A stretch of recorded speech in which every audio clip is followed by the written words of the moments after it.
Assalamualaikum warahmatullahi wabarakatuh. Innal hamdalillah nahmaduhu wa nasta'inuhu wa nastahdihi wa nastaghfiruh. Wa na'udzu billahi min shururi anfusina wa min sayyiati a'malina.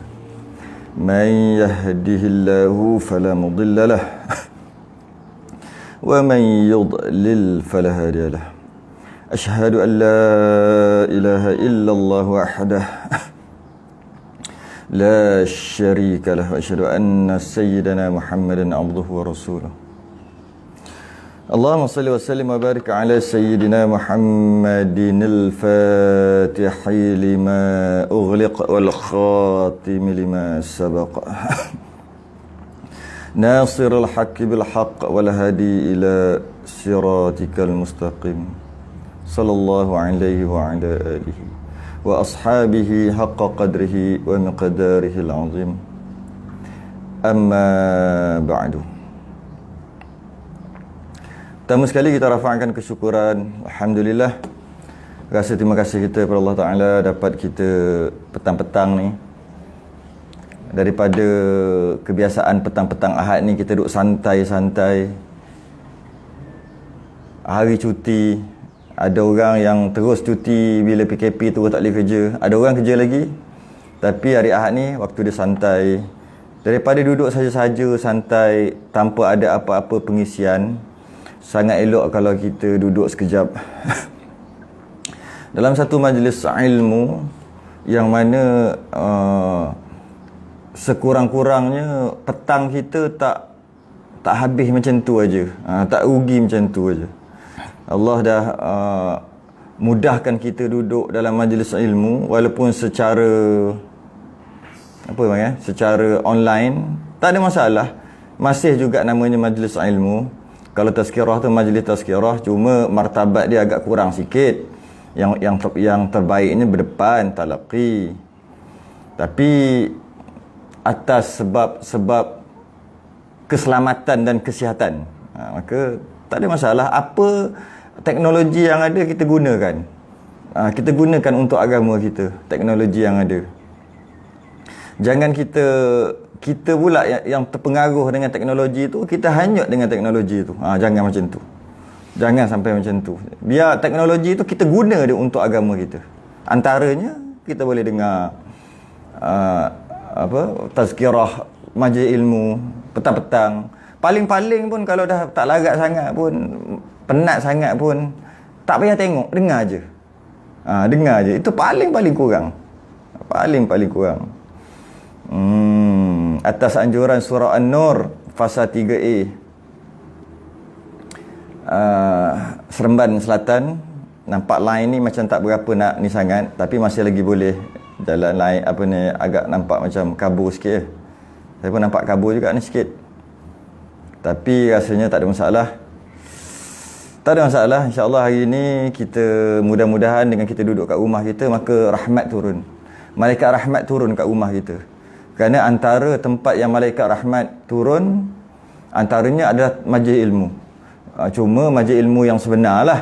Tapi kita dah atas sebab COVID ni, maka kita masih lagi diistilahkan majlis ilmu sebab kita tak boleh nak keluar berkumpul sesuka hati, dah tak boleh dah sekarang. Kalau ada masjid, antara yang pertama tahniah pada Negeri Sembilan, Jabatan Agama Islam Negeri Sembilan, antara yang terawal, nombor 1 sekali buka balik masjid dan surau. Yang kedua Pahang, yang ketiga seterusnya, dah 3, 4 dah, 4 negeri dah, alhamdulillah. Rasanya kalau Negeri Sembilan tu tak buka dulu, yang lain-lain pun payah nak buka kot.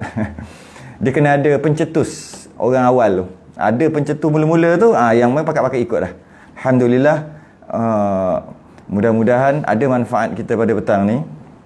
Seperti biasa, kita masa yang kita ada lebih kurang dalam 1 jam, 5.20, 6.20. Tapi pun macam biasa juga, bila saya punya majlis ilmu kita pastinya akan lebih. Cuma hari ni saya ada kuliah maghrib, jadi tak boleh lah lebih banyak sangat.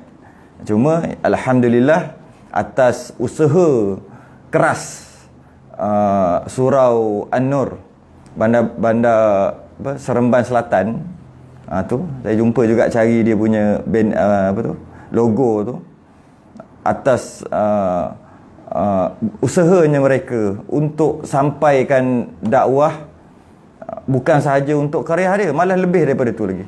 Qaryah luar daripada Qaryah bandar Seremban Selatan tu, luar daripada tu, malah mungkin satu Malaysia dan mungkin satu dunia, yang mana-mana duduk luar. Kalau kita tengok, kadang-kadang orang duduk jauh-jauh pun boleh tengok.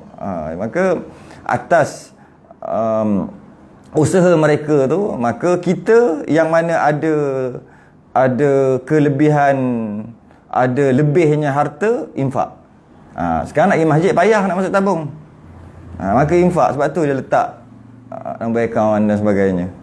Infak, mana yang ada lebih-lebih, nak bayar-bayar, nak guna duit ada dah, guna dah pun, tapi ada lebih-lebihan lagi, terasa nak sekarang ni mudah je, di hujung jari je tekan tuk dah. Malah boleh buat recurring payment, maksudnya setiap bulan pada sekian-sekian hari bulan tuk dia potong sendiri, tak payah fikir dah. Maka yang mana yang boleh bantu, kita pakat bantu kita lah. Kalau bukan kita nak bantu agama kita, siapa lagi? Kalau kita tak bantu, masjid surau tutup satu hari nanti, tak lama lagi, tak tahu tahun depan 2 tahun lagi, kalau COVID ni berterusan, tutup lah kali. Dah dana tak ada. Jabatan Agama Islam harap kat kerajaan pun dia ada benda lain nak buat, dia lebih penting dengan kesihatan. Jadi tak kurangnya dana, kurangnya kos-kos yang ataupun peruntukan yang dibagi untuk surau masjid. Jabatan Agama akan bagi kurang kat surau masjid ataupun langsung tak bagi. Maka siapa yang nak hidupkan ni? Kita ni lah. Alah, teknologi yang ada, manfaatkan dia. Biar dapat pahala dengan teknologi, bukan dengan teknologi itu jadi bala. Biar teknologi ni jadi nikmat. Ada teknologi ni jadi nikmat. Internet ni semua jadi nikmat bagi kita. Jangan jadi bala.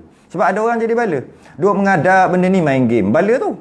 Duk mengadap tengok YouTube ke tengok apa sampai, kalau sikit-sikit tu biasalah. Sehari sejam, okey lagi lah. Ini tak ada kerja lain. Duk mengadap mesti tengok benda-benda yang tak ada manfaat pun untuk agama.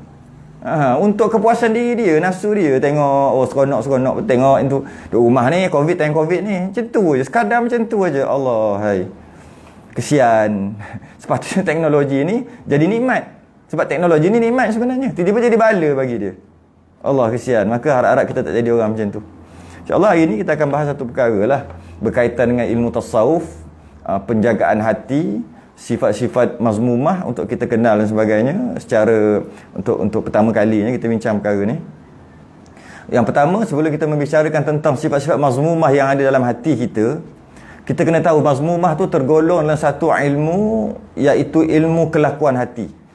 Untuk kenal mazmumah ke mahmudah ke, hati kita baik ke hati kita jahat ke, kita kena belajar satu ilmu. Nama ilmu tu tasawuf. Ilmu. Sebab kalau kita nak kenal yang zahir, yang di depan mata kita, kita kena ada ilmu. Kalau kita nak tahu kereta jenis apa, kena ada ilmu. Kita nak tahu buku-buku kita nak baca, kena ada ilmu membaca. Dan kalau kita tengok bangunan, kita kena ada ilmu architecture, macam itulah. Masing-masing kena ada ilmu. Nak tengok ikan, nak beli ikan pun kena ada ilmu ikan. Nanti salah, ikan selah tukar ikan kembung pula. Kembung pula banyak jenis. Ada jenis kembung besar, keras macam kayu, tak sedap pun. Ada kembung kecil sikit tapi lemak. Ada kembung tak lemak, ada kembung lemak. Ada kembung lain dia warna hitam, lain kat tepi tu. Ada sisik dia macam ni, ada sisik macam ni. Macam mana orang boleh tahu? Lebih-lebih lagi orang perempuan tahu. Tapi laki dia beli, ambil bubuh janji kembung. Balik-balik lah, kenapa beli kembung ni? Dah suruh beli kembung. Tu kembung lah tu. Tapi dia ada pilih pula. Belek, tengok mata, tengok insang, tengok itu tekan-tekan sikit, lembek ke keras dan sebagainya. Itu ilmu tu, ilmu ikan. Ilmu untuk nak tahu ikan tu segar, baru ataupun lama. Sekarang ni penipuan banyak. Nampak macam baru, rupanya lama. Sebab dia bubuh ubat. Ubat apa dia bubuh? Ubat mayat katanya. Ubat mayat tu, nak bagi mayat tu lambat busuk. Katanya. Kemudian kalau bak nak beli buah-buahan, kena ada ilmu. Kalau nak tengok buah musangking, buah durian, kena tahu cara bau dia punya duri dia macam mana. Goyang-goyang dia gedeg macam tu dan sebagainya. Tengok buah tembikai, ada caranya. Tengok dia punya corak-corak warna hijau-hijau dia macam mana dan sebagainya. Semua tu ilmu yang ada untuk kita hidup di atas dunia. Macam tu juga untuk kita jaga kelakuan hati kita ni, untuk kita jaga dalaman kita, untuk kita jaga hati, maka dia kena ada ilmu juga, iaitu ilmu nama tasawuf. Ilmu penjagaan hati daripada kelakuan-kelakuan yang datang kepada manusia. Kelakuan-kelakuan hati yang datang pada manusia. Hati ni dia je tahu. Jadi macam mana nak uruskan, macam mana nak handle hati tadi tu, dia kena ada ilmu. Dia tak boleh kata, aku tahulah, aku ni ikhlas, aku ni baik. Dia tak boleh kata macam tu. Dia kena ada ilmu untuk handle hati dia. Baik tu apa? Ikhlas tu macam mana? Tu dia kena ada ilmu tu. Barulah dia boleh menguruskan hati dia. Kalau tidak, dia tertipu je nanti. Tertipu dengan syaitan. Kerana dalam bab hati ni berkaitan dengan ihsan.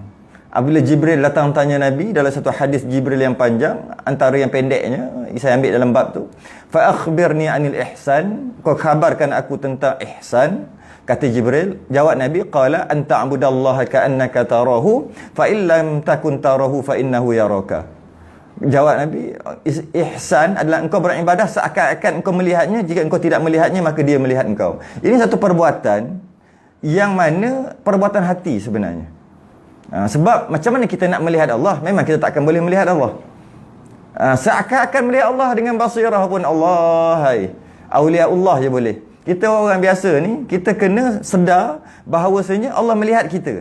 Itu adalah penjagaan hati. Itulah hati yang kita kena ada untuk kita rasa Allah melihat kita. Itu bab tu kita akan bahas pada petang ni. Dan bila sebut penjagaan hati, dia ada sebelum nak bahas berkaitan penjagaan hati, dia kena tahu dulu ada hati yang baik, ada hati yang tak baik. Istilah tasawuf dia panggil mahmudah dengan mazmumah. Ada yang baik, hati, kelakuan hati itu, bicara hati itu baik, dan ada yang tak baik. Yang baik namanya mahmudah, terpuji. Yang tak baik namanya mazmumah, terkeji. Tanpa ilmu kelakuan atau tanpa ilmu tasawuf ni, kelakuan ataupun lintasan hati kita duk bercakap dalam hati, kita duk terasa dalam hati, sukar untuk kita pastikan dia tu baik ataupun tidak. Walaupun kita kata sabar, merendah diri, ikhlas dan sebagainya, itu baik ke? Ya, baik. Tapi tanpa ilmu ni, silap-silap sabar tu sebenarnya tak baik. Kenapa tu kena ada ilmu ni? Kadang-kadang sabar tu tak baik, sepatutnya tak boleh sabar. Tak ke sabar ni perkara yang baik, sepatutnya tak boleh sabar. Dia kena ada ilmu, iaitu ilmu untuk menguruskan hati. Ada yang kena sabar, ada yang tak boleh sabar. Apabila sabar pada perkara yang tak boleh sabar, maka dia zalim, iaitu meletakkan sesuatu tak kena pada tempatnya. Antaranya agamanya dihina. Orang kafir duk masuk campur hal urusan orang Islam. Agama dihina, Quran dipijak, dibuat diletak tempat kotor sebagainya. Adakah kita kena sabar? Orang Islam kena sabar? Tidak. Bila berkaitan dengan agama kita tak boleh sabar. Waktu tu kita perlu bertindak. Jadi maksud bukannya semuanya sabar. Jadi sifat mahmudah, sifat terpuji sabar bila kena pada tempatnya. Bila tak kena pada tempatnya, sabar tu adalah keji. Sebab tu kena mengaji ilmu tasawuf bagi kita menentukan sabar tu. Kadang-kadang merendah diri. Merendah diri ni bagus. Merendah diri ni sifat mahmudah. Ya ke sifat terpuji? Kadang-kadang merendah diri adalah sifat terkeji. Kebanyakan merendah diri sifat terpuji. Tapi kadang-kadang merendah diri adalah sifat terkeji. Kerana dia rendah diri tu bukan dia nak rendah diri. Dengan dia merendah diri tu sebenarnya dia mengangkat diri. Dengan dia merendah diri tu sebenarnya dia mengangkat diri. Ini setannya kerja. Kita tak perasan kadang-kadang. Orang kata, wah, besar kereta tu. Padahal dia duk buat lalu kereta depan. Besar, baru beli. Alah, biasalah tu.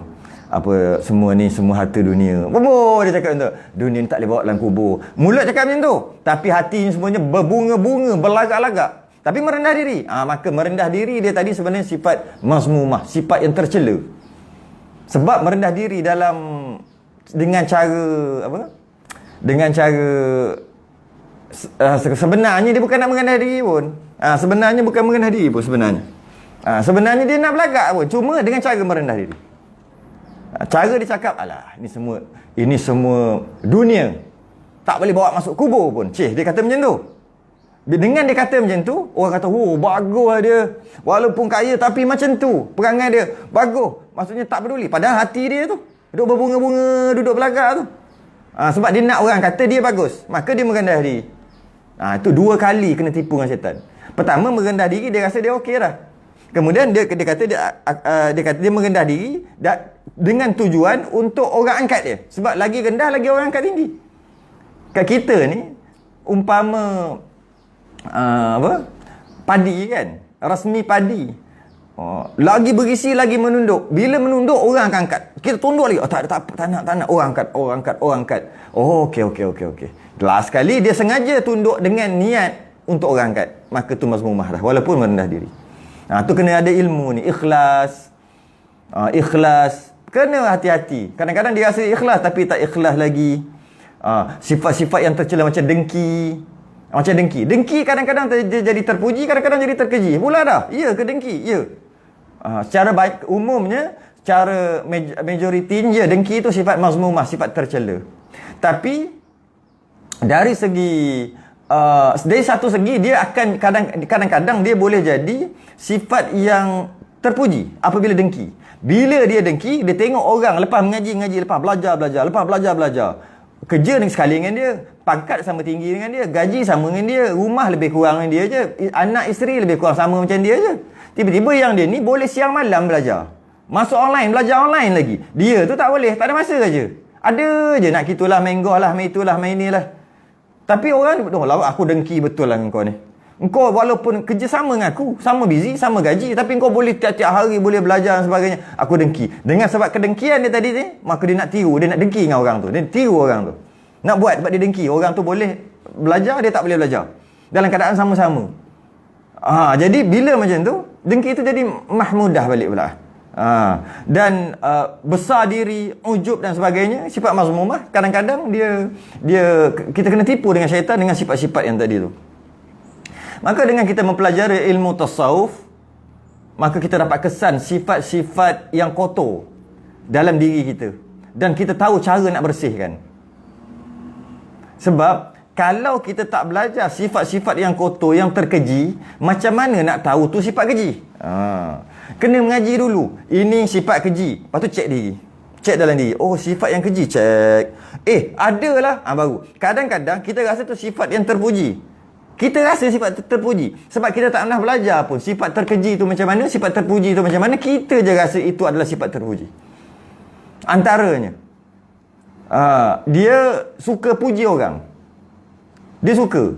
Kalau asal bercakap dia suka puji orang. Itu sifat terpuji ke terkeji sebenarnya tu?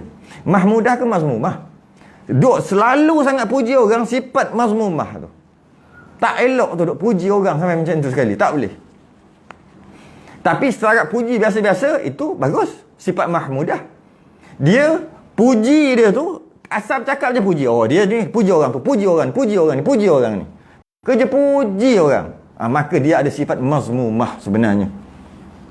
Sebenarnya dia ada sifat mazmumah. Jadi dengan kita mempelajari sifat-sifat mahmudah, sifat-sifat mazmumah, tahulah kita yang mana kotor, yang mana bersih. Dan yang kotor tu kita dapat ada cara untuk bersihkan dengan kita mempelajari ilmu-ilmu yang berkaitan dengan penjagaan hati tadi. Kerana belajar ilmu ni tujuan dia untuk mendidik nafsu dan mendidik akal. Bukan dengan belajar sifat-sifat mazmumah untuk tengok orang tu ada mazmumah ke tak. Tidak. Itu bukan tujuan belajar ilmu untuk penjagaan hati. Tujuan kita belajar, kita kenal mazmumah, tercela, sifat hati yang tercela. Tujuannya supaya kita dapat mendidik nafsu kita supaya tak jadi macam mazmumah tu. Tu tujuan. Bukan tengok orang. Bukan. Dan mendidik akal kita juga. Mendidik akal kita sentiasa bersangka baik dekat orang, walaupun nampak orang itu mazmumah macam dia belajar. Dia belajar tu mazmumah tu, tapi dia tetap juga kena bersangka baik. Sebab yang mazmumah tu aku, bukan dia. Tu. Sebab kita hanya akan nampak apa kita tengok orang, sebenarnya apa yang kita nampak dekat orang tu adalah cerminan kita. Kita nampak orang tu baik, sebenarnya kita baik. Kita nampak orang tu jahat, sebenarnya kita jahat. Kenapa tau? Sebab bila kita tengok, kita nampak, kita akan nampak apa yang kita suka. Apa yang sentiasa bermain dekat fikiran kita, yang tu kita nampak kat dia. Sebab kita tak boleh nampak semua. Ada benda dalam hati, ada benda dia tunjuk, ada benda tunjuk tapi berlakon, ada benda yang tunjuk secara betul dan ianya betul, dan ada dia tunjuk tapi dia terbuat bukan sebenarnya. Kita tak dapat secara maklumat yang kita ada tu tak lengkap. Tak lengkap maklumat yang kita ada tu. Jadi oleh kerana itu, maka didik akal kita supaya bila kita tengok orang tu, dia tu macam teruk teruk, teruknya aku. Tu kembali balik ke dia, sebab tu cermin. Jadi kalau tengok orang tu baik, habis macam tu lah. Bagus orang tu baik. Jadi kalau kita tengok orang tu tak bagus, kerana kita telah mempelajari sifat-sifat mazmumah tadi, maka dengan kita nampak yang tu, Allah, aku ada mazmumah lah, sebab tu aku nampak dia mazmumah. Kerana orang yang bergelumang dengan mazmumah, dengan sifat terkeji je, dapat detect kejian orang. Dia ke situ. Ke situ. Jadi, kalau kita tengok, dia tu teruknya. Macam mana kita boleh tahu dia teruk? Sebab kita teruk lah. Kita duk bergelumang dengan teruk. Sebab tu kita tahu dia teruk. Kalau kita tak teruk, kita tak tahu pun benda tu teruk. Lebih kurang macam tu. Dan kalau kita tahu pun, kita tengok pun, kita jadi macam, ya ke? Macam tu aja. Kita tak terasa pun dalam hati kita teruknya dia, jahatnya dia. Tak pun. Belagaknya dia. Kita tak terasa pun macam tu. Cuma kita tahu ini macam sifat mazmumah, tapi entah, tak ada rasa pun kat hati. Jadi kalau kita rasa dalam hati, teruknya, ini si belagak ni, kita hati. Maknanya kita kenal sangat dengan belagak tu. Kita kenal sangat dengan takabur. Sebab tu kita boleh detect tu takabur. Maknanya kita ada. Dah, dia punya pasal. Handle diri sendiri. Handle diri sendiri. Itu ilmu tasawuf. Jangan salah belajar. Salah belajar ilmu tasawuf, akhir sekali tengok orang, dia tak. Dia bagus, dia ahli syurga dah. Sedangkan bila kita nampak je, kita fikir macam tu, nampak je. Dia tu baca Quran sedap, tapi cara dia jeling-jeling kat orang. Time sembahyang dia baca panjang imam ni, time ramai makmum, time makmum sikit dia baca sikit. Macam tak ikhlas je baca, macam nak menunjuk je suara imam ni sedap. Dia terfikir macam tu. Maka sebenarnya itulah dia. Kerana macam mana aku boleh kenal pasti dia tu nak menunjuk baca Quran sebab suara dia sedap? Macam mana aku boleh kenal pasti dia? Sebab aku ada sifat tu, aku boleh tahu. Kalau aku tak ada sifat tu, aku cuma tahu-tahu macam tu je, susah juga nak kata tu. Tak berani juga nak kata dia tu ada sifat-sifat atau terkeji ataupun dia tu nak belagak. Sebab aku dah belagak, yang aku tahu belagak macam ni. Tu belagak lah tu. Maknanya aku ada belagak. Dia kembali balik kepada diri.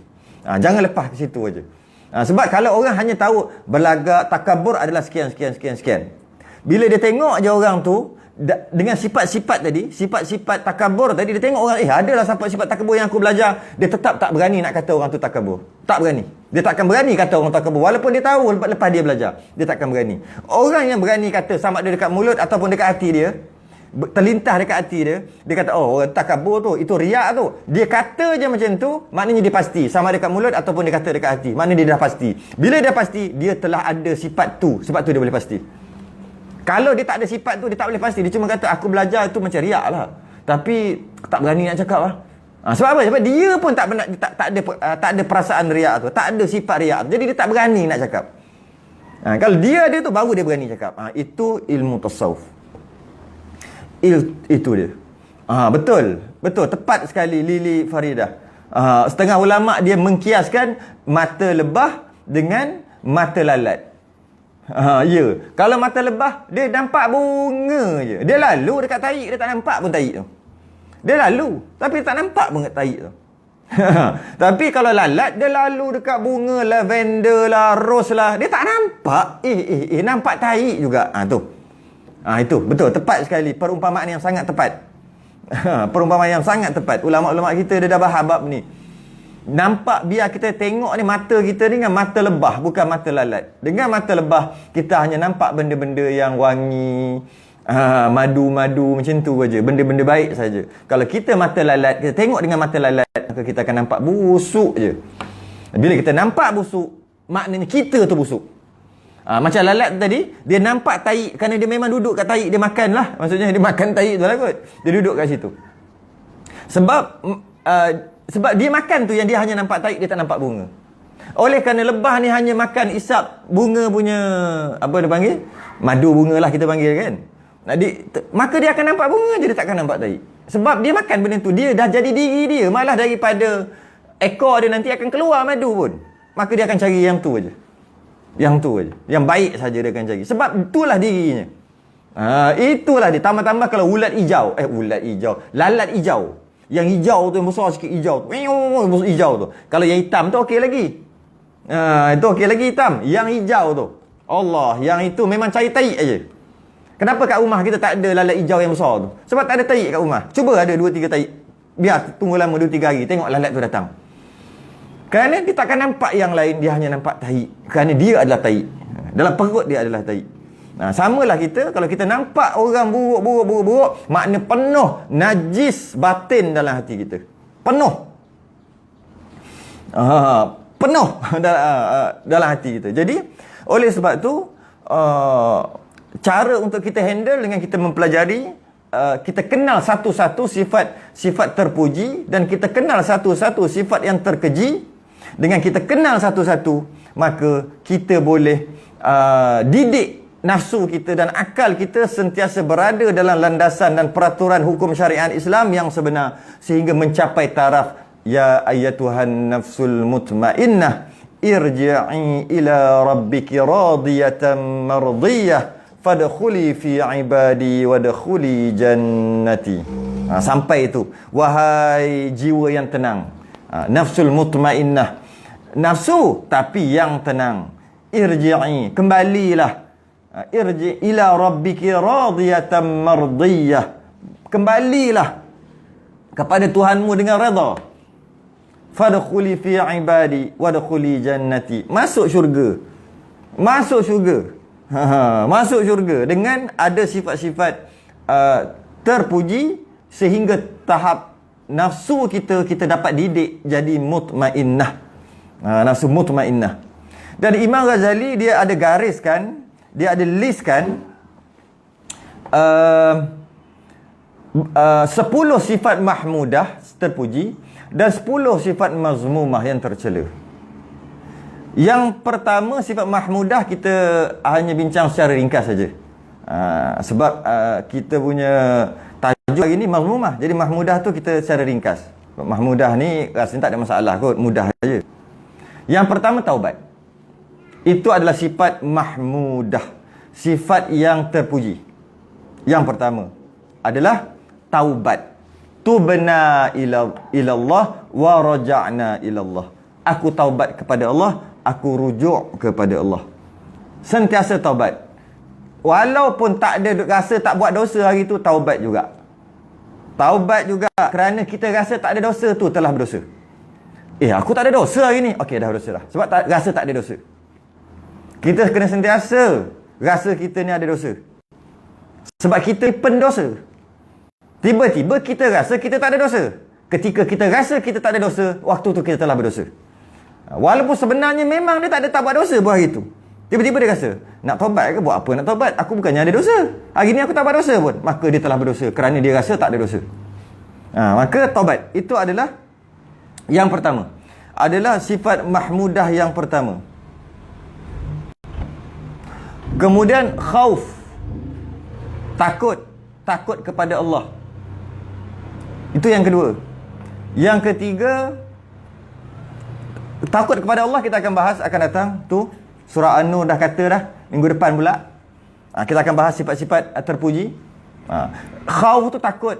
Macam mana kita takut dengan harimau, macam tu ke kita takut dengan Allah? Dengan takut dengan harimau, makin takut makin lari. Dengan Allah makin takut makin lari pada Allah, ke makin dekat pada Allah? Itu akan dibincangkan, akan datang lah tu. Tu dah tulis tu, surah An-Nur tulis tu. Yang ketiga, muhabbah, kasih sayang. Sentiasa ingat dekat Allah. Yang keempat, zuhud. Maksudnya menggunakan nikmat dunia sekadar yang perlu aja. Itu sifat terpuji. Yang kelima, sabar. Menahan diri daripada keluh kesah bila ditimpa musibah. Terima COVID ni, sabar. Sabar tu adalah sifat terpuji. Yang keenam, syukur. Dapat nikmat pada Allah, syukur. Yang ketujuh, ikhlas. Semua perbuatan kita diniatkan lillahi ta'ala, untuk Allah, kerana Allah ta'ala. Yang ke-8, tawakal. Menyerah diri sepenuhnya pada Allah. Cuma ada syarat-syarat tawakal. Adakah main tawakal macam tu je? Tidak, ada syarat-syarat tawakal. Maka malah tawakal ni ada martabat. Ada martabat tawakal je. Tawakal walaupun tanpa usaha. Ada martabat tu. Tapi awliyaullah. Ada martabat yang kena usaha. Martabat kita. Usaha dulu baru tawakal. Jangan main tawakal aja. Itu semua ada martabat-martabat tertentu lah tawakal ni. Yang ke-9, redha. Maksudnya tenang hati apa yang datang daripada Allah. Allah takdirkan apa, tenang aja. Redha dia panggil. Yang ke-10, zikrul maut. Ingat mati. Ingat mati. Ini 10 adalah sifat-sifat terpuji kata Imam Ghazali. Dan 10 sifat mazmumah, sifat tercela pula, sifat yang terkeji, kita kena tahu supaya kita dapat buang bila ada. Yang pertama, banyak makan. Jam. Banyak makan ni jam. Kita makan lah. Time tak boleh keluar rumah ni, makan yang kerja. Dia adalah sifat-sifat yang tercela, banyak makan. Kerana tempat yang paling bekas, yang paling buruk adalah perut, kata Nabi. Bekas yang paling buruk adalah, yang paling hina adalah perut. Sebab tu Nabi makan ketika lapar, berhenti sebelum kenyang. Kita makan tak kira lapar ke kenyang. Makan aja. Tu kita. Maka kita ada sifat-sifat yang tercela. Dengan perut kita penuh dengan makanan, nak buat ibadah payah. Ibadah sunat. Ibadah fardu memang kena buat. Ibadah sunat payah. Sangat susah untuk buat ibadah dengan perut tu penuh dengan makanan. Dan paling susah untuk menjaga wuduk. Sedangkan kita disunatkan 24 jam, bukan 24 jam lah. Sentiasa, selagi kita sedar, selagi kita tak tidur, malah ketika tidur pun kita disunatkan ada wuduk. Jadi macam mana nak jaga wuduk? Ulama-ulama terdahulu, orang-orang dulu, tok-tok guru dulu, dia boleh jaga wuduk dia. Kadang-kadang sehari tu dia ambil 2 kali 3 kali je wuduk. 2-3 kali je dia ambil. Kita ambil wuduk 5 kali sehari. Kadang-kadang nak semayang maghrib tu ambil sampai 2 kali. Sebab baru nak semayang batal balik. Apa sal batal wuduk ni? Antara sebab perut keluar kentut.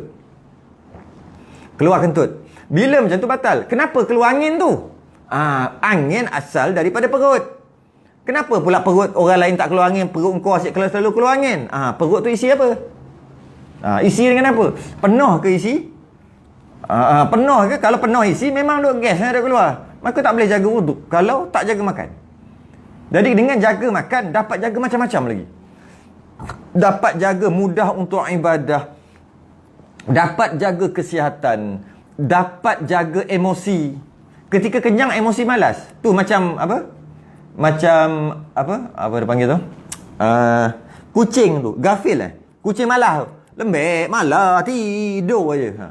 Tengok kucing. Cuba tengok kucing yang liar tu, kucing yang duduk tepi-tepi rumah orang yang tak ada orang bela tu. Tengok lincahnya. Cup cup cup cup cup. Cuba tengok kucing bela. Tak semua kucing yang bela lah, tapi kebanyakan kucing yang bela. Marah orang kucing ni. Cuba tengok kucing yang bela tu.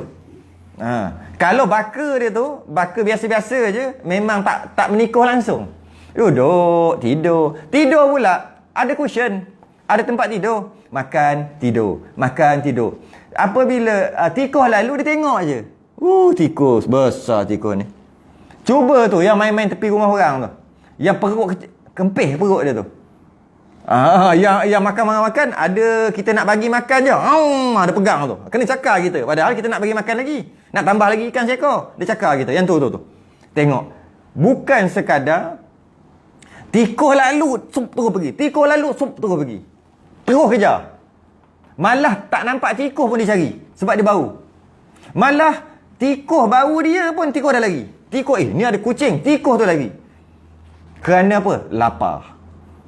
Kerana lapar. Taklah lapar sampai ke bulu. Maksudnya lapar lah. Bukan perut penuh. Perut tak penuh. Itu maksud lapar dia. Bukannya lapar. Tak. Maksud lapar tu adalah perut dia tak penuh. Sentiasa ada isi. Tapi tak penuh. Perut dia mungkin ada suku je kot. Makanan dengan air. Suku je. Sentiasa ada suku je. Bukan ada 2/3 ke? 3/3 ke penuh ke? Tidak. Biar suku. Duk main suku je. Kadang-kadang kurang sikit. Lapar. Betul nak suku. Main kat suku je. Main kat 1/3 je. Dia main kat 1/3 je makan. Kalau 1/3 tu dah kenyang habis dah tu. Sepatutnya dah kena berhenti makan dah tu. Sepatutnya. Patut kita tak dengan penuh perut. Angin pun tak boleh nak nyawa, nak menyawa pun tak boleh. So'oh. So'oh orang panggil. Sebab makan.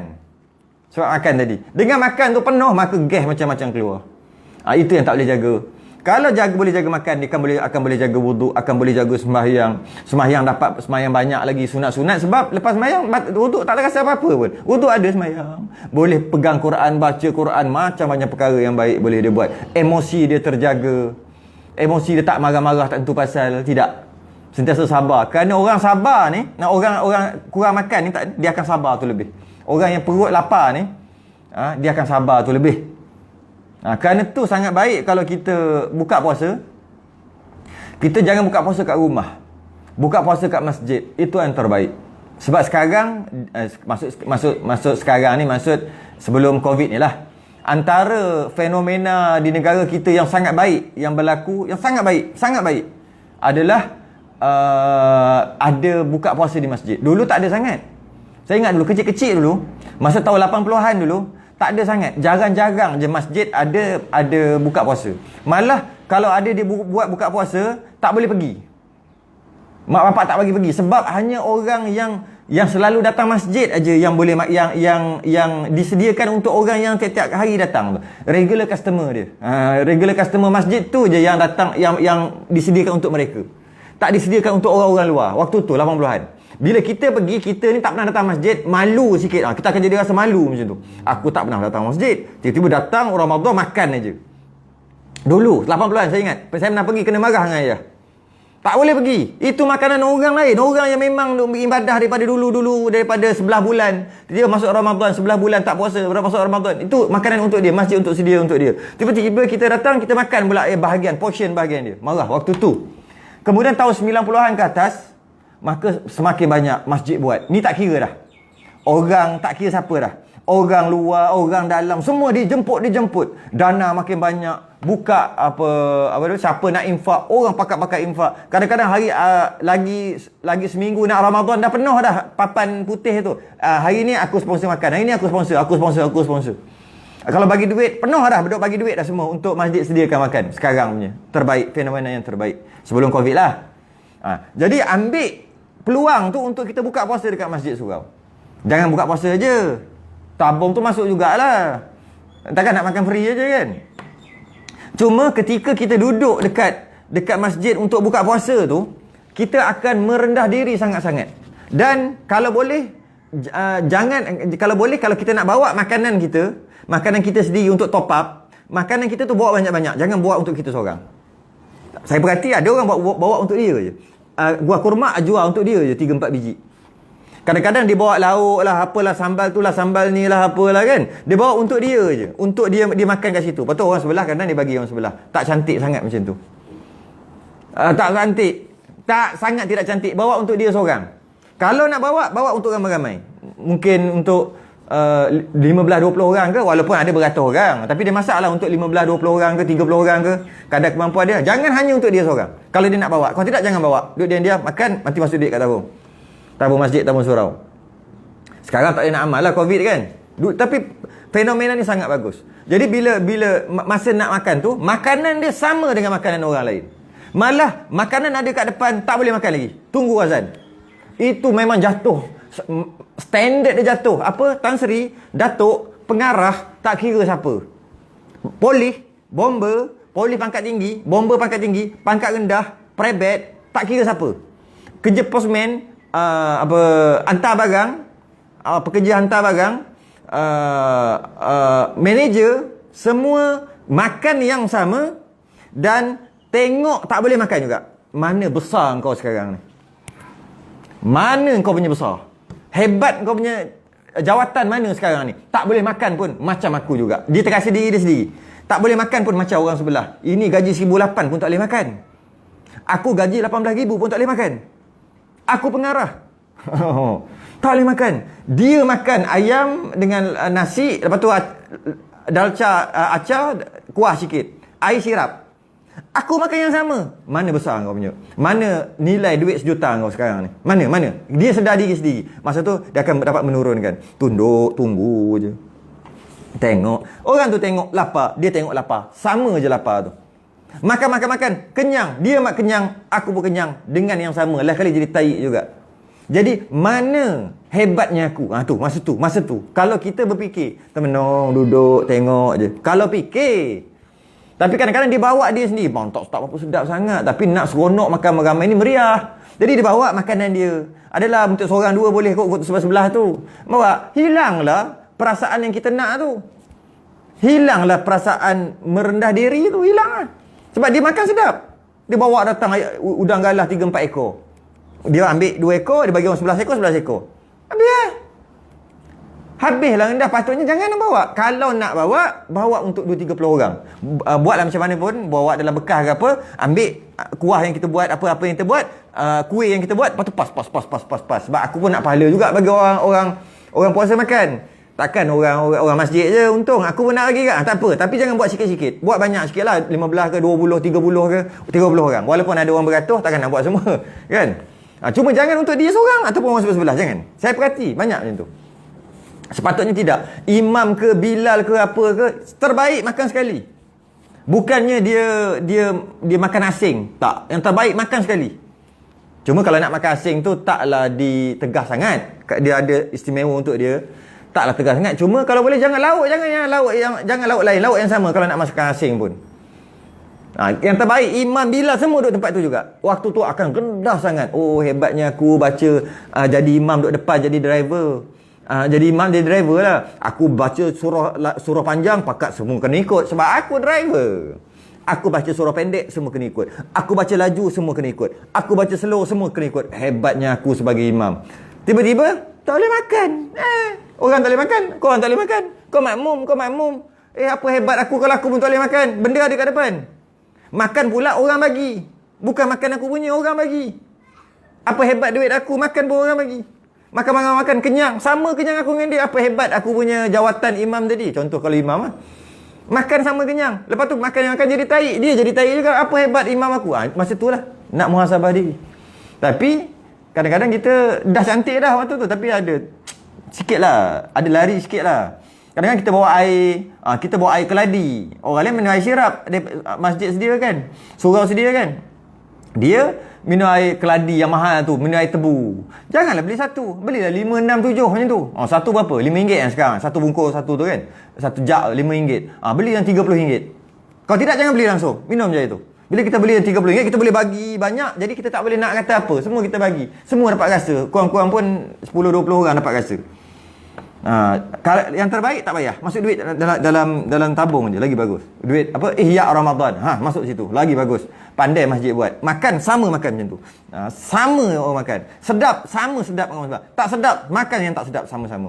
Supaya kita dapat jaga nafsu makan kita. Supaya kita dapat jaga nafsu makan kita. Dengan sebab makan tadi rupa kita makan tak ada jadi apa sebenarnya, 11 bulan makan sedap-sedap je, rupa-rupanya ada orang-orang yang susah-susah makan tak sedap sangat macam ni. Sebab dia selalu makan, sekali makan RM100 contoh. Maksudnya mahal lah, memang mahal-mahal. Memang makanan dia memang mahal-mahal, memang sedap-sedap. Tiba-tiba makan nasi macam tawa-tawa sikit, tak berapa nak cukup masin ke. Aduh, macam ni ada orang susah. Rasa ada orang susah makan macam ni, tak nak tengok sebelah macam tu. Aku pun tak berapa sangat, tapi lapar bantai jugalah. Tapi aduh, masin terlebih, masin terkurang, makan macam ni lah orang susah. Masa tu rasa jaga nafsu makan kita. Yang pertama, jaga nafsu makan. Dengan jaga nafsu makan, agama kita akan terjaga. Agama kita akan terjaga. Banyak agama kita akan terjaga. Nafsu kita akan terjaga, emosi akan terjaga. Nafsu, bila kita lapar, nafsu dia akan slow down. Bila kenyang, nafsu akan naik. Nafsu macam-macam. Sebab tu kalau nak pergi pasar raya, nak pergi emporium, nak pergi masuk beli-beli barang-barang, makan dulu, baru pergi masuk. Jangan ketika lapar-lapar, keluar pukul 1 tengah hari, masuk. Beli tu, bawa troli. Memang penuh troli tu jawab. Makan kenyang-kenyang dulu, baru pergi masuk. Kenyang-kenyang, masuk-masuk, tak ambil yang perlu saja. Lepas pada tu. Tengok kepuk tak berapa lalu, dah perut kenyang. Tapi tanya lapar, semua ambil. Semua ambil. Jadi kalau nak pergi, kalau orang rumah ajak pergi beli barang dapur, orang rumah ajak pergi beli barang dapur, kata kita makan dulu. Jamu dia, hari ni I belanja, you makan. Makan, memang belanja pun. Memang suami belanja isteri pun. Makan, nak makan. Makan. Dah kenyang dah? Okey, baru pergi. Maka resit kali tu memang save lah. Memang save bajet. Memang save bajet. Okey, yang kedua banyak bercakap. Yang banyak bercakap juga adalah sifat mazmumah. Pertama, banyak makan. Saya baca dululah. Yang kedua, banyak bercakap. Yang ketiga, marah. Yang keempat, hasad. Yang kelima, bakhil. Yang keenam, cintakan kemegahan. Yang ketujuh, cinta dunia. Yang kelapan, bangga diri. Yang kesembilan, ujub ataupun hairan diri. Yang ke-10, riak, iaitu menunjuk-nunjuk. 10 sifat mazmumah yang tercela adalah banyak makan, banyak cakap, marah, hasad. Hasad tu masuk hasad dengki, bakhil, cintakan kemegahan, suka nak bermegah, cinta dunia, bangga diri, ujub, riak. Saya ulang sekali lagi. Sifat mazmumah, banyak makan, banyak cakap, banyak marah, hasad dengki, bakhil, cintakan kemegahan, cintakan keduniaan, bangga diri, ujub, riak. Banyak bercakap. Kerja dia bercakap aja. Kalau bawa topik apa, semua dia boleh bercakap. Hati-hati, banyak cakap, banyak salah. Dan lidah akan dikunci nanti. Lidah kita akan dikunci, akan tak boleh nak bercakap dah. Waktu mulut dikunci. Macam tu lah, lebih kurang. Yang bercakap tangan kaki waktu tu. Apa? Yauma tashhadu alaihim alsinatuhum wa aydihim wa arjuluhum bima kanu ya'malun. Pada hari ketika itu, lidah, tangan dan kaki mereka menjadi saksi atas apa yang mereka telah lakukan ketika di dunia. Waktu tangan bercakap, kaki bercakap, lidah bercakap. Bukan lidah tu bercakap yang kita nak, tak. Lidah tu sendiri, jelai lidah tu bercakap. Lidah tu bercakap. Dia lidah ni lah duk bercakap, duk mengumpat. Tu. Sebab tu kalau banyak cakap, bahaya. Al-yawma nakhtimu ala afwahihim. Pada hari kiamat nanti, Allah akan menutup afwahihim wa tukallimuna aydihim. Tutup mulut dan menegah dia daripada berkata-kata. Tak boleh bercakap. Wa tukallimuna aydihim, tangan dia yang bercakap waktu tu. Wa tashhadu arjuluhum bima kanu yaksibun, dan mereka akan jadi saksi. Surah biasa kita baca kan, surah Yasin kan.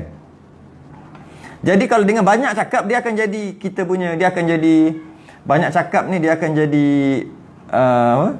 menyebabkan kita lambat nak masuk syurga kerana kena hisap banyak cakap. Maksud banyak cakap ni, banyak cakap benda perkara-perkara keduniaan tu maksud. Kalau banyak cakap perkara-perkara akhirat, itu adalah sifat-sifat terpuji. Sikit-sikit pergi kedai kopi cakap pasal agama. Saya ada jumpa ramai dah sekarang ni.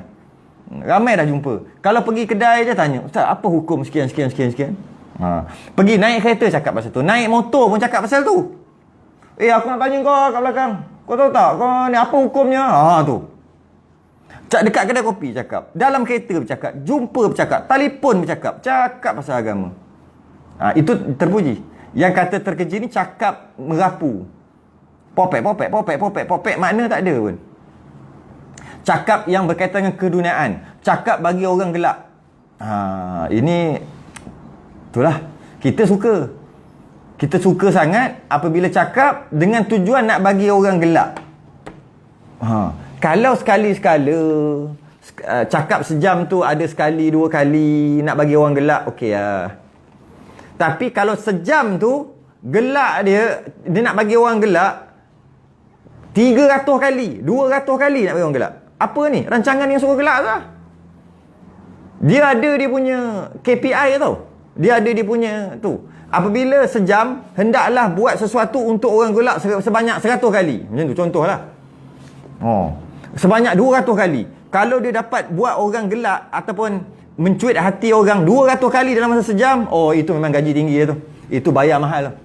Kalau dalam masa sejam dapat buat orang gelak 10 kali, 20 kali je, tak payah. Tak payah. Dalam sejam tu, kalau paling-paling kurang 100 kali kena bagi orang gelak. Sejam 100 kali. Itu yang terbaik. Itu orang kata terbaik lah. Terbaik dari segi apa?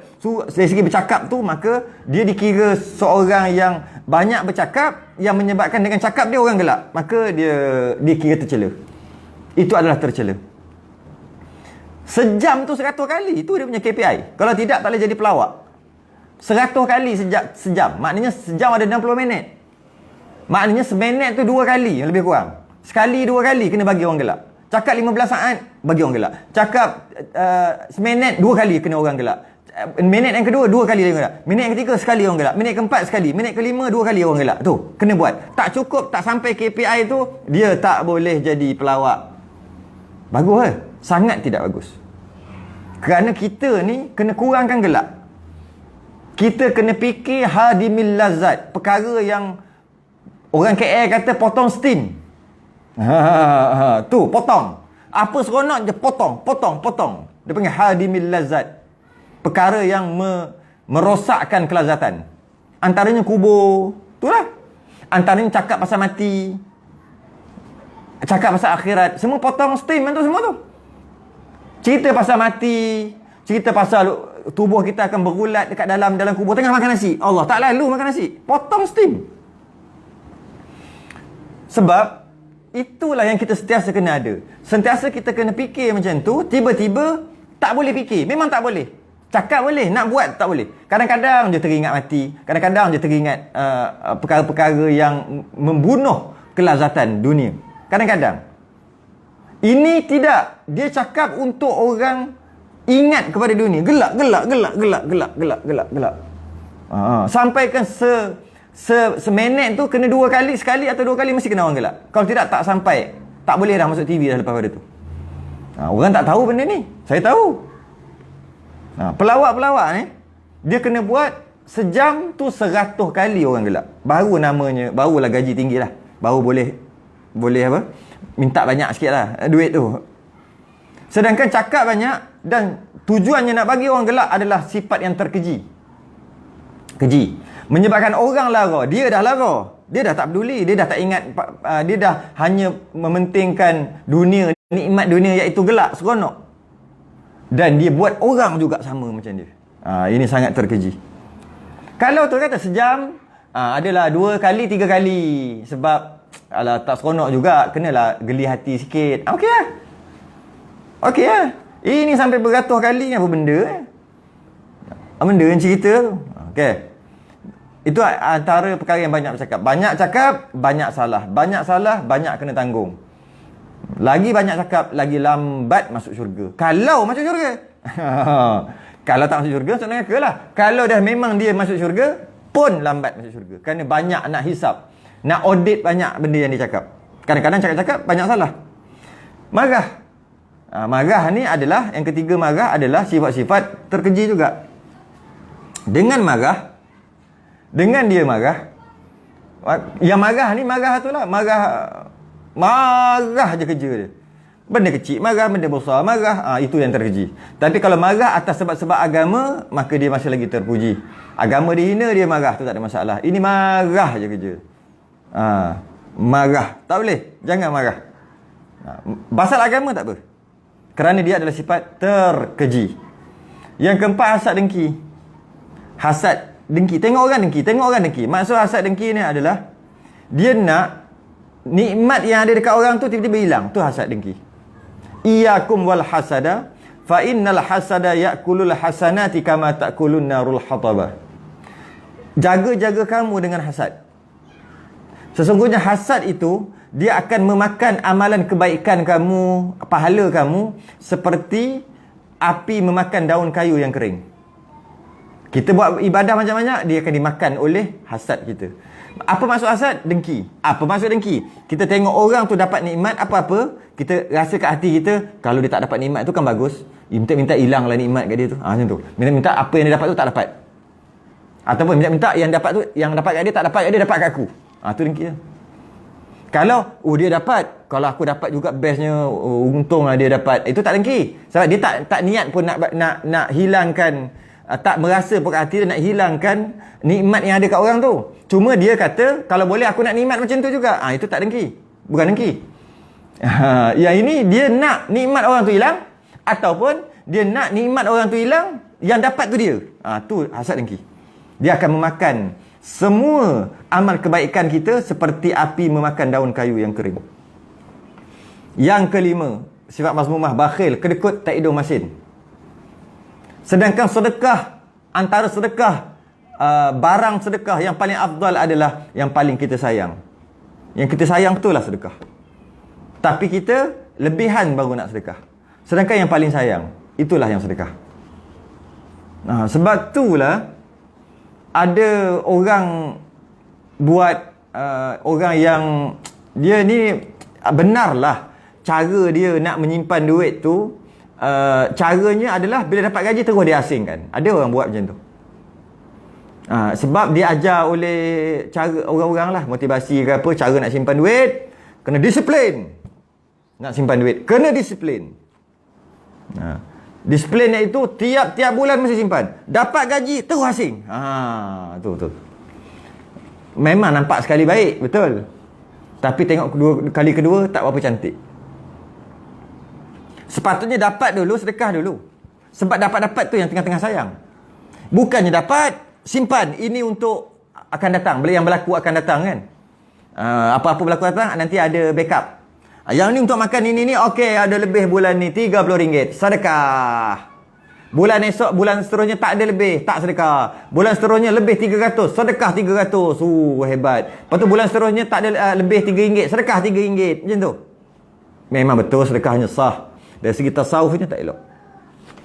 Tidak. Kerana kita bagi yang berlebihan. Macam nak bagi orang makan, lepas kita makan, lebih-lebih tu kita bagi. Macam tu. Sedangkan nak bagi orang, kena bagi yang macam dia nak makan. Macam kau nak makan. Bukan lebih-lebih orang. Sama lah. Dapat duit, gaji, lebihan tu Yang itu yang nak sedekah. Tak ada lebih, tak ada. Ada, kita sedekah. Oh, macam tu pula. Sepatutnya yang paling sayang ketika dapat terus sedekah. Banyak mana tak kisahlah. Dapat terus sedekah. Bukan tunggu ada lebih. Tidak. Sedap kerana dia ajar, agama kita mengajar dengan sedekah tu murah rezeki. Tapi yang orang yang duk kumpul duit ni, yang dia belajar cara untuk kumpul duit ni, dia tak ada tu. Dia tak ada. Dengan bagi habislah duit. Sebab tu kita tak boleh ambil teknik-teknik tu daripada barat aja. Boleh ambil, ubahlah sebab kita orang Islam kan. Jadi orang kata aku memang istiqamah, kumpul duit. Sebab tu duit aku boleh banyak aku kumpul. Memang tiap bulan mesti. Sebenarnya dia ada masuk nafsu sekali kat situ. Nafsu seronok tengok duit. Tengok duit. Tengok duit. Makin bertambah. Makin bertambah. Makin bertambah. Makin seronok. Makin seronok. Makin seronok. Makin seronok. Itu yang dikata istiqamah dia tiap-tiap bulan. Dapat gaji terus simpan sikit. Supaya bertambah. Tengok. Betul tengok. Masuk CIMB klik. Maybank tu you masuk. Wow. Ada 535,000. Wow. 535,000. Wow. Lepas tu dapat gaji seterusnya 20,000. Gaji banyak lah. Yang boleh kumpul-kumpul setengah juta ni gaji banyak. Dapat gaji 20,000. Okey. Ambil berapa? 3,000 letak dalam Maybank to you. Lepas tu dah letak. Yang lain dia buat lah. Buat bayar bil apa semua. Selang 5-6 hari tengok lagi. 535, 538. 538. Okey. Tengok. Lepas tu tengok pula dia punya KWSP. Login online. Wah, ada 400,000. Campur banyak. Dapat gaji seterusnya. Ambil lagi. Pop top up lagi. 538. Pop top up 3,000. 541. Wow, 541,000. Itu yang di istiqamah tu. Gila tengok harta. Gila tengok duit. Cintakan dunia tadi tu. Dia kata istiqamah. Dia kata dia boleh gimana duit. Sepatutnya yang disayang tu bagi. Kerana agama kita mengajar yang sayang tu bagi, itulah murah rezeki.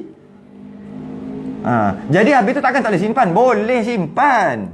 Cuma bukan simpan dulu. Itu agama kita ajar. Simpan kemudian. Sedekah dulu. Lepas sedekah baru simpan. Kalau ada lebih. Kalau tak ada lebih tak adalah. Para sahabat nak makan pun tak ada duit. Wahai isteriku, apa yang ada? Para sahabat apa? Nabi kita sendiri sallallahu alaihi wasallam. Nak makan, wahai Aisyah, apa makanan dia? Tak ada apa-apa. Tak apalah aku puasa hari ni, kata Nabi. Para sahabat tak ada lah sekali. Macam ni lah, ada sedikit barang-barang yang untuk dijual. Pergi jual, nak pergi pasar. Pergi pasar, jual-jual dapat duit. Alhamdulillah dapat. Boleh bawa balik, boleh beli makanan, boleh beli tepung apa semua. Sampai-sampai tengah jalan, kita biasa dengar cerita tu. Ada orang sakit, orang tua, orang memerlukan dan sebagainya. Nak pakai duit banyak-banyak sekian. Dia ada banyak tu, dia bagi semua. Dia tak fikir masa depan ke? Para sahabat fikir lagi depan lah pada kita. Fikir lepas mati Jangan kata dia tak fikir. Para sahabat mati dalam keadaan miskin semua. Para ulama-ulama mati miskin semua. Maksud miskin tu tak ada duit lah. Ada bagi. Kita taklah sampai martabat tu. Kita setakat martabat aja, tak sampai martabat tu. Kita geng-geng martabat ni sekadar bagi. Cuma janganlah melampau sangat sampai letak martabat sedekah tu duduk ujung. Martabat sedekah duduk nombor 1 lah. Walaupun kita sedekah banyak sangat. Boleh sedekah 1/3 daripada gaji. Memang tak lah.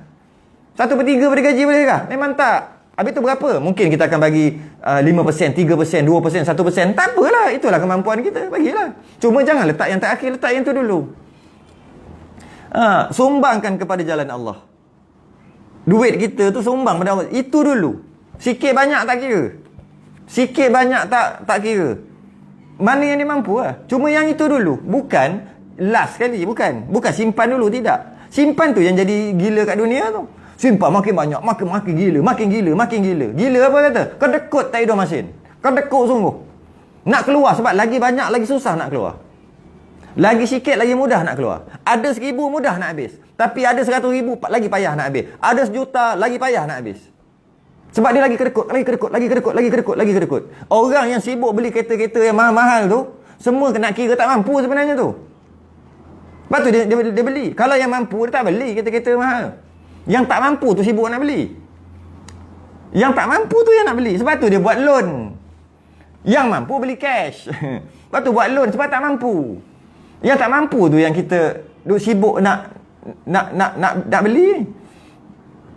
Jadi, oleh kerana itu, hati-hati dengan cintakan dunia kita, hati-hati dengan kebakhilan kita, hilangkan bakhil kita dengan banyakkan bersedekah. Letaklah harta kita di jalan Allah, kerana bila kita sedekah aja, itu adalah harta yang sebenar. Dia akan kembali balik dekat padang mahsyar. Yang kita tak keluarkan, dia akan kekal di atas dunia, habis macam tu aja. Akhir sekali mati, dapat dekat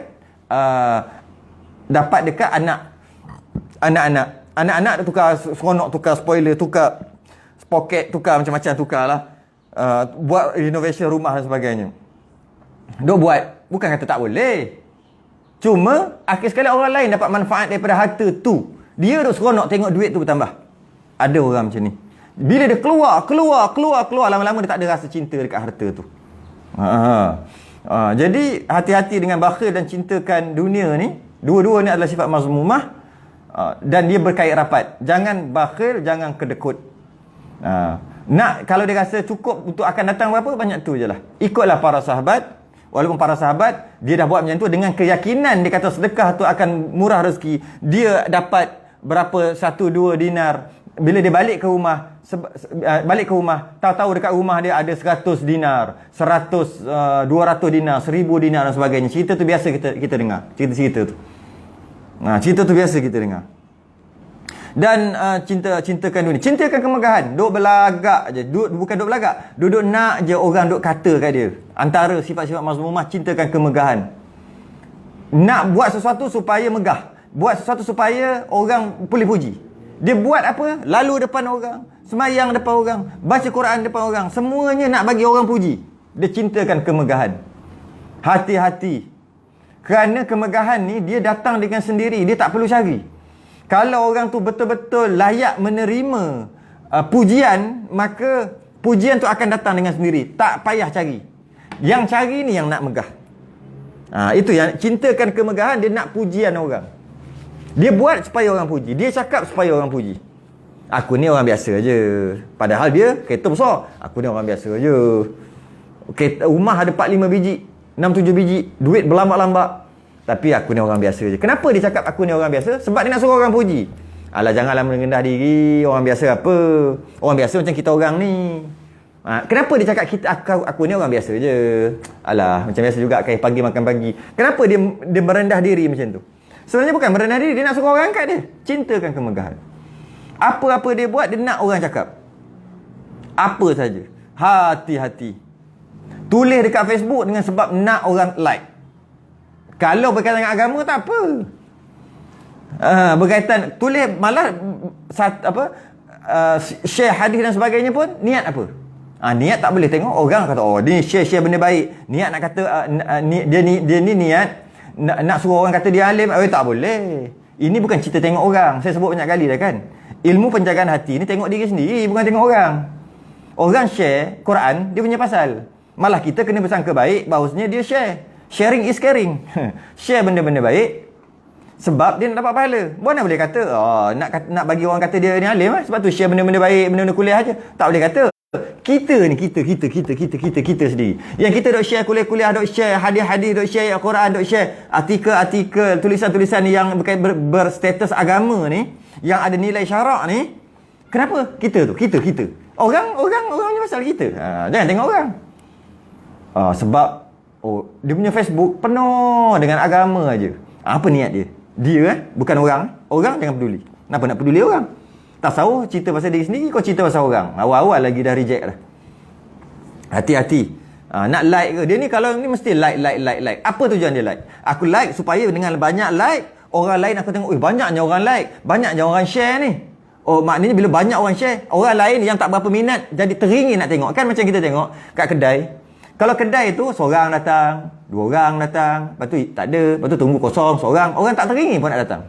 Tapi cuba tengok, dekat 50 orang, SOP siap tak jaga dah. Uish, kedai ni sampai 2 orang ni sanggup mati kena COVID. Apa hal sampai macam tu sekali? Tunggu kejap Tunggu tengok nak kata. Akhir sekali orang nak makin kurang-kurang, dia pergi. Kenapa dia ada curious? Nak tahu, kenapa dia nak tahu apa yang terjadi? Sebab ramai orang. Sebab dengan ramai orang, dia tahu, dia rasa mesti ada sesuatu yang baik. Maka dia nak pergi untuk beli, mungkin makanan sedap dan sebagainya. Sebab orang penuh. Macam tu juga. Like. Kenapa banyak sangat like? Kenapa banyak sangat share ni? Oh, kenapa banyak sangat share? Mesti best kot. Dia dengar kuliah tu. Kalau dengan niat tu bagus. Tapi adakah niat lain? Niat nak tunjuk kat orang. Niat nak apa? Kalau ada niat tu, buang niat tu. Niat tu yang buang. Dia sendiri. Orang lain jangan peduli. Orang lain niat masing-masing jawab depan Allah nanti. Bukan tak payah nak jawab untuk orang. Tak payah tengok orang Sebab niat orang tak payah tengok. Tengok diri aku yang nak jawab depan Allah nanti. Apa niat aku? Oh, rupanya niat aku nak bagi orang kata aku alim. Buang perasaan tu. Buang mazmumah tu. Dan tetap juga share, like juga. Teruskan juga. Cuma buang perasaan tu. Jangan, aku tak nak share dah, aku tak nak like dah. Malah aku nak tutup Facebook. Sebab aku share, aku jadi riak. Tak segede. Marahkan tikus kelambu dibakar. Tak segede. Marah tikus, bunuh tikus. Buat perangkap. Kenapa marah tikus pula? Marah nyamuk. Marahkan nyamuk, kelambu dibakar. Patutnya bunuh nyamuk, tepuk nyamuk tu dah lah. Kenapa duk bakar kelambu? Tak cerdik sungguh. Sama lah. Benda ni benda baik. Dia ada niat buruk. Dia niat mazmumah tak elok. Buang yang tak elok tu lah. Teruskan yang baik tu. Itu sedikit berkaitan dengan bangga diri. Dan hati-hati juga dengan riak, menunjuk-nunjuk adalah sifat mazmumah. Buat samalah tadi berkaitan dengan bangga diri tadi. Buat kerana nak menunjuk-nunjuk pada orang. Dia panggil riak. Hati-hati dengan perkara tu. Dan yang terakhir adalah ujub. Yang ujub ni paling bahaya. Paling bahaya ujub ni. Kerana ujub ni, dia menunjuk-nunjuk, ujub ni dia hairan diri. Maksudnya, dia je tahu dia tu tengah belagak. Maksudnya orang lain tak nampak rupa dia relax tu. Tapi hati dia, aku paling baik. Akulah. Semua aku. Tengok tu, tak apa-apa ni. Ni semua pengotor. Ini semua apa benda lah. Nampak? Ini semua orang-orang yang tak jaga kebersihan. Dalam hati dia. Dia je. Dan dia tengok, aku pelik lah dengan aku. Dia pelik dengan dia. Sebab aku ni mesti seorang yang pembersih. Aku ni rajin. Aku ni jenis jaga kesihatan. Dia jaga dia. Aku ni mana aku ni hebat lah aku ni. Dia rasa diri dia je. Bahaya sangat. Sebab orang lain tak tahu. Dia je tahu bab ni. Dia panggil ujub. Dia kalau takabur, kalau riak, menunjuk-nunjuk, orang lain boleh nasihat. Kau tak baik tu, riak tu tak baik, orang boleh nasihat. Ujub orang tak boleh nasihat sebab tak nampak. Dia je tahu. Hati-hati dengan penyakit ujub. Itu adalah mazmumah. Hati-hati. 10 selesai kita berkaitan dengan sifat mazmumah. Kerana setiap amalan akhirnya bergantung kepada penjagaan hati kita. Syarat qabul, syarat diterima ibadah kita berakhir sekali kembali kepada amalan kita, amalan hati kita. Tanpa kita belajar ilmu berkaitan dengan mahmudah dan mazmumah ni, mungkin luar tu nampak bersih, luar tu nampak elok, nampak rupa tu rupa agama dah luar tu, cara pakai, cara cakap, tapi dalam penuh dengan batin dia penuh dengan najis mazmumah. Bimbang takut macam tu. Dan akhir sekali, macam dia yang selalu saya ulang ayat-ayat dalam surah Al-Furqan ayat 23, wa qadimna ila ma amilu min amalin faja'alnahu haba'an mansura. Dan kami tujukan perbicaraan di padang mahsyar nanti, apa jenis amal yang mereka semua lakukan, yang mereka pandang baik amalan yang mereka lakukan itu, lalu kami jadikan amalan mereka itu terbuang sebagai debu berterbangan sahaja kerana sifat-sifat mazmumah tadi. Maka pentingnya perkara ni, kena hati-hati, jaga diri kita, hati kita daripada mazmumah. Cukup sebab saya ada satu kuliah lagi malam maghrib ni. Nanti habis hilang suara pula. Sejam pun dah lebih dah sejam. Maka terima kasih kepada yang menonton daripada awal sampai akhir. Yang ada kat sini yang saya sempat baca lah, Ahmad Safri ada, Sad Al-Jufri, biasa seorang biasa ni, Lili Faridah, Hamidi Ibrahim, Awang Toha, Muhammad Irwan, Faizal Faris, Nur Hidayah Dayah, semua ramai ada. Ungu Lavender, Ahmad Saleh, Cik Engku ada, Ismadi, Masya Allah. Tuan Ismadi kita. Ini orang kuat surau di Kuantan ni. Ismani ada lansir baru ke Ustaz? Tak, lansir tuan rumah. Bukan lansir saya, tuan rumah yang bagi. Kita nyewa aja kat sini.